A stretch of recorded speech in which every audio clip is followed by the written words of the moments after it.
What is up, folks? How's it going? This is Watch. Hope you guys are all doing well and hope you guys had an awesome 2018.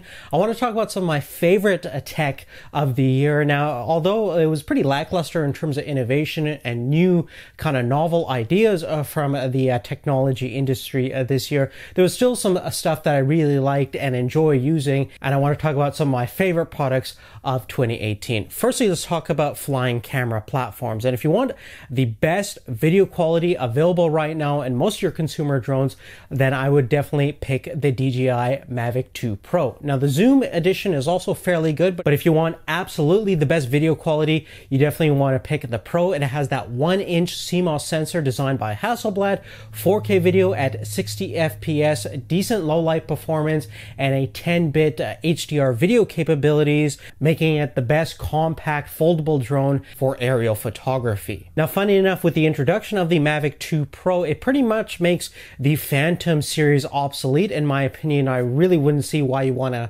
go for the Phantom series when you have something like the Zoom and the Pro available right now from DJI. And with the 8-kilometer range, 31-minute battery life, and omnidirectional obstacle avoidance system, DJI is going to have a very hard time trying to make a better drone than what we have over here.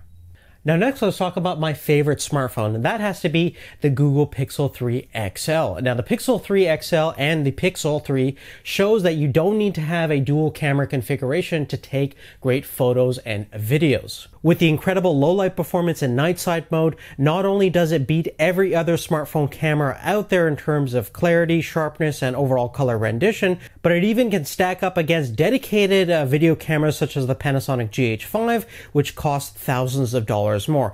Check out the video of our comparison of the Pixel 3 versus the GH5 if you haven't done so already, and to see for yourself what a smartphone can do in 2018. Furthermore, for some alternative options, the best budget-oriented smartphone for under $300 definitely has to be the Xiaomi Pocophone F1. Pretty much has most of the internal hardware capabilities of most of your premium-grade Android smartphone, but at half or a quarter the price of what most of these high-end smartphones go for, so definitely check that out. And for the best iPhone, definitely has to be the iPhone XR. It is reasonably priced relative to the other XS and XS Max. It has a decent display, a better battery life, and again, a pretty solid camera as well. So if you're looking for a new iPhone, my pick is definitely the iPhone XR.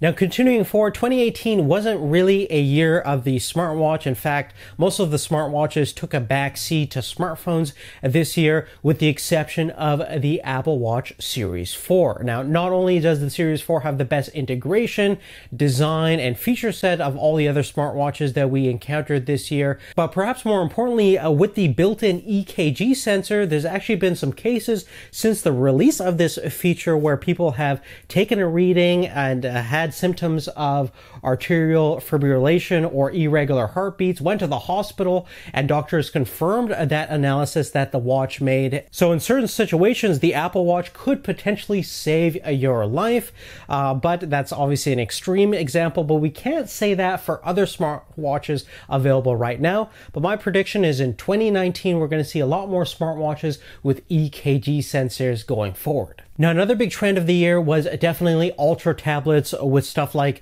the Surface Pro 6, Pixel Slate, and more importantly, the iPad Pro. And the new iPad Pro, in my opinion, it has probably the best display I've ever experienced on any mobile device, hands down. The 12.9-inch version particularly is super immersive with the ultra-thin bezels, and it's probably the prettiest piece of technology we've encountered in 2018. Moreover, with the A12 Bionic chip, the iPad Pro is probably the most powerful ultra tablet available, certainly more powerful than most of the variants of the Surface Pro 6, and a lot more powerful than even something like the MacBook Air, which is heavily underpowered. And to really get the same amount of performance that we're getting with the A12X, you're probably going to have to buy a mid to higher end range of the MacBook Pro. Now, that being said, one major downside to the Pro is that you're still limited limited to the options available in the iOS platform. So the interface, in my opinion, is honestly limiting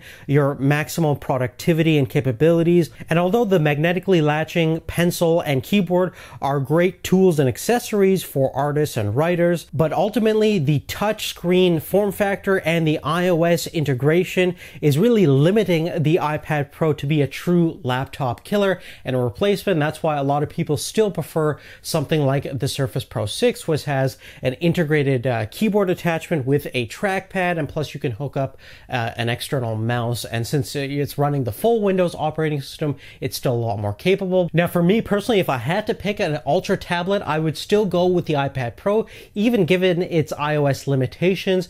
That gorgeous display and the internal capabilities has a lot of potential, especially going forward into 2019.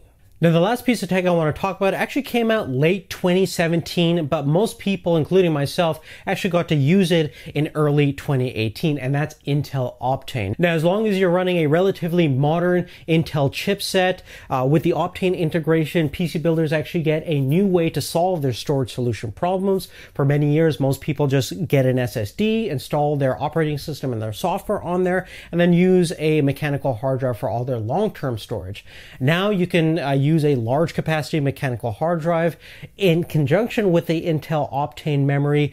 You basically have the speed and performance of the SSD, but with any of the costs related to a large capacity SSD drive, but with the same performance and none of the reliability concerns of running multiple hard drives. So definitely something novel, a new idea, and certainly a new piece of technology in the PC building world that is definitely needed in 2018 going into 2019. Definitely check out our video about Intel Optane if you haven't done so already. But in the meantime, I want to thank you guys so much for watching. Definitely love to hear your thoughts about what were your favorite products of the year. Do you think 2018 was a good year for tech, bad year for tech? Definitely love to hear your thoughts. Give us a thumbs up if you like this video. Thank you so much for your support throughout the year. Without you guys, none of this would be possible. Thanks again for watching. Make sure you have notifications turned on so you get our videos once they become available, and we'll see you real soon. Take care.